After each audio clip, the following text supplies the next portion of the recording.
মাদারীপুরে জমি নিয়ে বিরোধের জেরে একটি দোকানঘর ভাঙচুর ও লুটপাট করা হয়েছে। এ সময় দোকানের জমিটি অবৈধভাবে দখলের চেষ্টা করা হয়।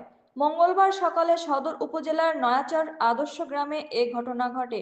এদিকে এ ঘটনায় বিচার চেয়ে মঙ্গলবার বিকেলে আদর্শ গ্রামে সংবাদ সম্মেলন করেছে ভুক্তভোগী পরিবারটি। সংবাদ সম্মেলনে ভুক্তভোগী আমিয়া বেগম বলেন, সম্প্রতি তিনি একটি জমি বিক্রি করেন। এরপর থেকেই প্রতিবেশী রিয়াদ অকনের সঙ্গে তার বিরোধ শুরু হয়। গত 1 মাস আগে স্থানীয় ব্যক্তিরা উভয় পক্ষের মধ্যে মীমাংসার জন্য সালিশের আয়োজন করেন। সালিশে আমিয়া রায় মেনে নিলেও রিয়াদ উত্তেজিত হয়ে তা অমান্য করেন। এরপর থেকে আমিয়া ও তার স্বামী মজিবর ব্যাপারীর সঙ্গ বিরোধে জড়িয়ে পড়েন রিয়াদ। মঙ্গলবার সকালে রিয়াদ তার অনুসারী নজরুল মাতুব্বর, নয়ন মাতুব্বর, শাহজালাল মাতুব্বর সহ 15 থেকে 20 জনের একটি দল দেশীয় অস্ত্রশস্ত্র নিয়ে আমিয়ার দোকান ঘরে হামলা ও ভাঙচুর চালায়। এ সময় দোকান দখলে নিতে আসলে ভিতরের সব মালামাল লুটপাট চালায়।